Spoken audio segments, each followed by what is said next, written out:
اب اس پس منظر میں سوچئے ہم کہاں کھڑے ہیں، ہم کس شے کی گواہی دنیا کے سامنے دے رہے ہیں؟ ہمارے تو انفرادی معاملات بھی بہت پست ہیں،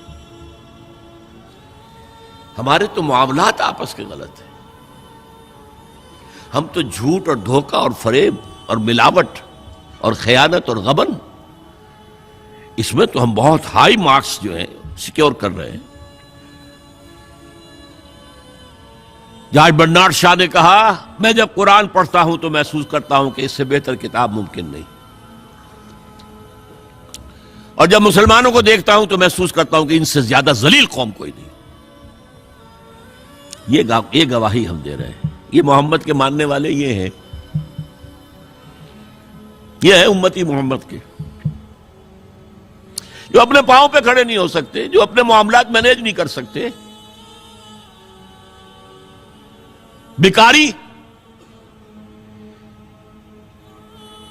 یہ اور کہاں ہے وہ دین؟ کوئی ایک ہی دنیا میں دکھا سکتے ہو کہ یہ ہے دین؟ آؤ see with your own eyes, this is دین الحق۔ یہ جو میں نے آپ سے کہا تھا نا، یہ بڑی نازک ذمہ داری، بڑی نازک، اس کا ایک اندازہ آپ کو ہو جائے گا خطبہ حجۃ الوداع سے۔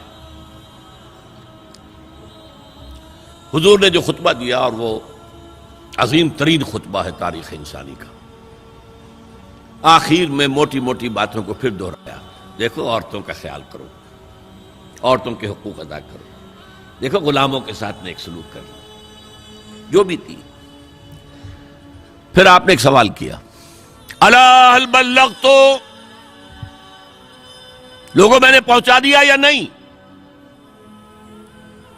1.25 لاکھ کا مجمع تھا، آج سے 1400 برس قبل 1.25 لاکھ کا مجمع بہت بڑی بات تھی، بہت بڑی بات تھی، جبکہ ابھی اسلام صرف جزیرہ نمائے عرب تک محدود تھا۔ آج بھی پہلے کبھی ہو جاتے تھے 28-30 لاکھ بھی، ان مینیجیبل ہو رہا تھا معاملہ۔ اب سعودی عرب کی حکومت نے کو مینیج کیا، پابندیاں لگائی تو 20 لاکھ، یہی ہے نا 1.25 لاکھ کا مجمع۔ اور اس کا نقشہ میں دکھا دوں، ایک ایک حرف آپ 3 مرتبہ کہہ رہے تھے۔ داہنی طرف رخ کر کے کہا، وہ سنا، پھر مکبر کھڑے ہوئے ہیں، اس نے سنا اور آگے پہنچایا، اس نے سنایا آگے پہنچایا، لاؤڈ سپیکر تو تھا نہیں، کوئی پبلک ایڈریس سسٹم تو نہیں تھا۔ پھر آپ نے سامنے رخ کر کے وہی بات فرمائی، پھر یہاں سامنے کھڑے ہوئے لوگوں نے پہنچایا، پھر بائیں طرف رخ کیا۔ اسی لیے ہر جملے کو، ہر بات کو آپ نے 3 دفعہ کہا، الا هل بلغت، میں نے پہنچا دیا یا نہیں؟ اور عام عادت صحابہ کی یہ تھی کہ اول تو حضور کے سوال پر خاموش رہتے تھے کہ واللہ ورسولہ عالم، یا اگر جواب دیتے تھے تو فرط ادب سے بہت مختصر جواب۔ وہ چلبل قسم کے شاگرد جو ہوتے ہیں، جو استادوں کو بھی پڑھانا چاہتے ہیں، صحابہ کرام اس طرح کے نہیں تھے، اپنی لیاقت اور ذہانت کا روب جو ہے اپنے استادوں پر گاٹھ دیں۔ وہاں تو یہ تھا کہ ایک بات جواب، یہاں 4 جواب دیے ہیں صحابہ نے۔ انا نشہد انک قد بلغت الرسالۃ وادیت الامانۃ ونصحت الامۃ وکشفت الغمۃ۔ 3 مرتبہ حضور نے کہا الا هل بلغت، اور 3 مرتبہ جواب آیا انا نشہد انک قد بلغت الرسالۃ وادیت الامانۃ ونصحت الامۃ وکشفت الغمۃ۔ اے نبی، ہم گواہ ہیں، آپ نے حق رسالت ادا کر دیا، آپ نے حق امانت ادا کر دیا۔ یہ قرآن تو ہمارے لیے اللہ نے نازل کیا تھا نا، آپ کے پاس تو امانت تھی۔ آپ نے امت کی خیر خواہی کا حق ادا کر دیا، آپ نے ہر قسم کی گمراہیوں کے، اندھیاریوں کے، اندھیروں کے پردے چاک کر دیے۔ 3 دفعہ یہ جواب لے کر انگشت شہادت سے اشارہ کیا آسمان کی طرف، پھر لوگوں کی طرف، اللہم اشہد، اللہم اشہد، اللہم اشہد۔ اے اللہ تو بھی گواہ رہے، یہ مان رہے ہیں کہ میں نے پہنچا دیا۔ They can't sue me in your court on the day of judgment۔ یہ میرے خلاف استغاثہ نہیں لا سکتے کہ میں نے پہنچانے میں کمی کی ہے۔ یہ مان رہے ہیں کہ میں نے پہنچا دیا. It was the sigh of relief جس کو کہتے ہیں 23 برس کی محنت شاقہ. کون کون سے مراحل آئے ہیں.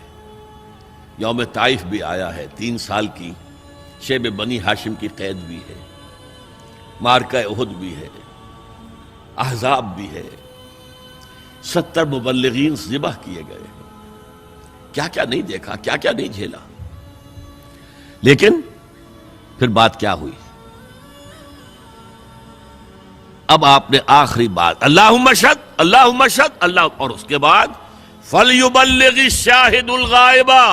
اب جو یہاں موجود ہیں ان کے ذمے ہے کہ پہنچائیں ان کو جو یہاں نہیں ہے. میں فارغ، میرے کندھے سے بوجھ اتر گیا، اب تمہارے کندھوں پر آیا. اب اس غائب میں وہ بھی تمام لوگ شامل تھے جو اس وقت دنیا میں تھے اور وہاں نہیں تھے.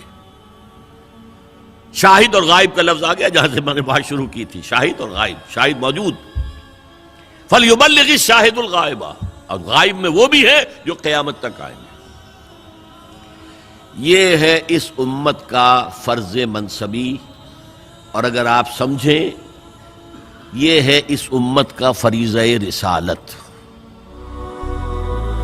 هي الحلقات تحفظني بآيات من القرآن، هي الحلقات تملأني بحب المصطفى العدنان، هي الحلقات تحفظني بآيات من القرآن، هي الحلقات تملأني بحب المصطفى العدنان.